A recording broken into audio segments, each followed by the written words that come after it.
Hey guys, it's Kat. Welcome back to my channel. So today's video is going to be my review on the Viseart palettes. I have two here. They're both matte. I have the 04 Dark Matte palette, which I hauled in my last Sephora haul, and it looks like that. And then, I purchased the 07 Cool Matte palette just because I was really loving the other one, and this is what this one looks like.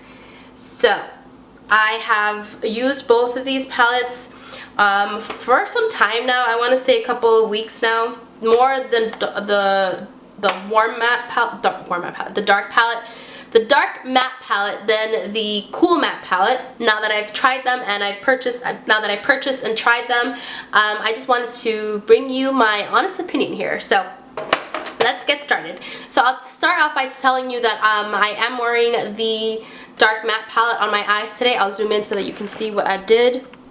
So I just went in with all the dark browns in this palette. They're all warm browns, and I love this look. It's a look that I've done a couple of times already, and every time that I do it, I'm obsessed. So I really like the dark matte palette so far. I'll zoom out. I really haven't done tutorials with these palettes yet just because I only have the mattes, and I'm not sure how interested people are in just all matte looks. If that's something that you want to see from me, let me know, and I can definitely recreate another look that I've done with these palettes, or even this one. Even though I think it's pretty similar to one I've already done, I can do it just using this palette. But I can just tell you off the bat, these shades are absolutely amazing. They blend so easily and so beautifully. I mean, it's just, I'm in awe. Every time that I use this palette, I'm just like, yes, that's exactly what I want in a dark shadow, in a matte shadow at that. Something that is pigmented, it's buttery, it just, like, you can create an all matte look without any issues at all. I always felt like I needed to use a shimmery shade in between an all matte look just to get the colors to blend out, but no, absolutely not the case with this palette. What you see is exactly what you get, and I'll swatch the shades here. I'll start with the top row.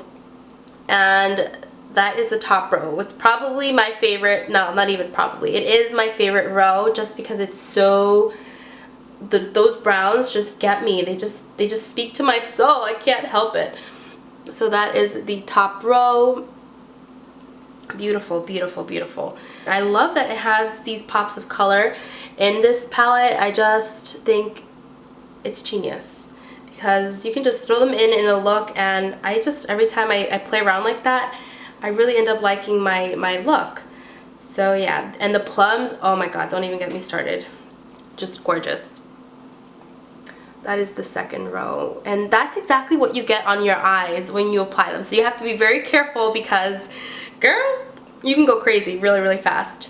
But those are the shades, the blues, and then that olive green I haven't used yet, but oh my goodness, do I want to. Now the blues is the only one that I would say I have a problem with. This blue right here, it's just really dry. It's probably the weirdest one in the entire palette. I just feel like it's definitely the drier texture, and I find that this is a problem with a lot of the blues that I've seen in all matte palettes, even from MAC, even from Lorac. The blues, the dark blues that almost look black, they just tend to always be a little bit patchy. But yeah, it doesn't definitely take away from me really liking this palette though. I feel like I still will get so much use out of this palette, and I've actually been using it a lot more than ever. And I have been using this foundation in conjunction with other shades and other shadows and palettes that I own that aren't matte, you know, mixing them with some shimmery shades here and there, and they work just as good. So honestly, I really love this palette. If you're a person who loves those dark browns, I would definitely recommend it. Yes, the price is steep. It is definitely steep, but I do feel like you do get quality out of this palette. I know it's so strange to say, but it definitely, it's one of those palettes where I would be like, yes, I would purchase it again. And I would definitely miss it if I didn't have it in my collection. Now that I've used it and owned it and really learned to appreciate the shadows, which is why I bought this one. And I just felt like, again, it was a whole bunch of shades that I really could get a lot of use out of, and I just love. So I'll go ahead and swatch the top shades, which are more basic shades, I feel, and definitely work, you know, for any palette or any look. and they're very faint, so they don't definitely swatch as good. So those are the first shades. They're just really good transitional shades, a good blending shade underneath your brow bone. And then this one is very interesting. It reminds me of Quarry by MAC, or what's that shade by Makeup Geek? I know I own it, but it looks like it's a little bit more mauvey, and I just really like it for a good transition shade for a purpley eye. I think it works really nice. The next row is when you get a little bit more color. It's kind of like this olivey green brown, a nice pink, which I've actually gotten a lot of use out of, and I'll tell you right now in a second how. This beautiful purple, oh my god, it's gorgeous. This purple just makes your brown eyes stand out so much. And then a nice deep gray.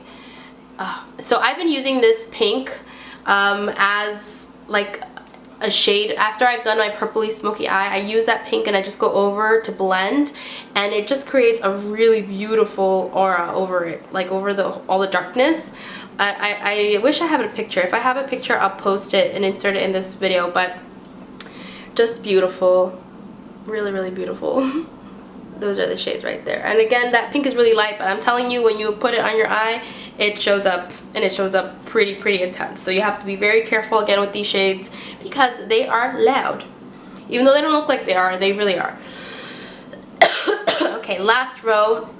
I haven't really dabbled into that blue yet, but it looks really pigmented, let me tell you. A little bit dry again. Then we have this purpley gray. Oh, it's so beautiful. This just regular gray, like a grayish gray. A grayish gray. It's more of like a silvery gray, but it definitely has no metallicness to it. And then this shade is really interesting. I'm not quite sure. It's kind of like a golden black, I want to say. I don't know, but really interesting. Ridiculous, like how easily the shades blend with each other, that you don't really need to use anything else. Like you can definitely get a whole look out of just using those shades themselves, and you really can't see that top row, I'm telling you, but it is pigmented and they do work. So out of the two palettes, I definitely get more use out of this one. I definitely think this one is good if you enjoy more of a cool toned smoky eye, or just cool tones in general. I think the silvers are beautiful. They do not pull blue, which is really important for me. Those purples are in there, are so beautiful, and the mattes, the matte neutrals, I mean they're all matte, but the neutrals in this palette are just some of the best that I've used, and I've been enjoying mixing them together, using them in conjunction with one another, and individually with other palettes or on their own. They're just really nice, beautiful shadows.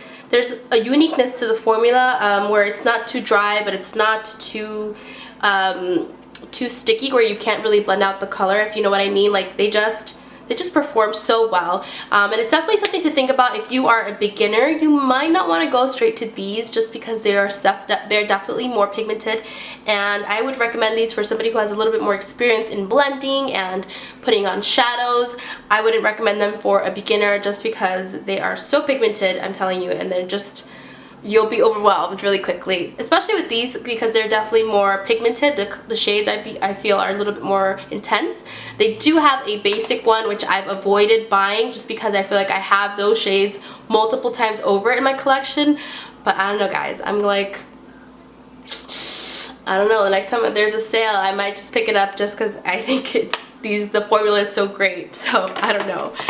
But anyway, I just wanted to kind of get a video out here letting you guys know that I do think that these palettes are worth the hype. I think they're worth every penny, and I am so glad that I picked them up, and I've just really enjoyed playing with them. I've learned to fall in love with my eyeshadow all over again thanks to these palettes, so yeah, I'll leave it at that. But if you have a gift card lying around or you're waiting for some sale, definitely pick them up if you are interested in good shadows. And if you love shadows, those are definitely something that you would make a really good addition to your collection. Instantly became some of my favorite shadows. They're up there with my MAC shadows, which I love. I love my MAC shadows. Those have always been my favorite. Lorac Pro palettes I love because they're so buttery and pigmented, but I definitely think that these are pretty high up there right now. If you want to see looks with these palettes, just let me know and I will definitely film those. I've just wanted to get this video out there because I've gotten a lot of questions since I started using and purchased these palettes. People want to know if I've liked them, and I just wanted to tell you that I do like them. I don't regret purchasing them. I think that they are definitely some of the best ones that I've used. So anyway, I hope that this video was helpful. I hope that you enjoyed. Thank you guys so much for watching as always, and I'll catch you in the next video.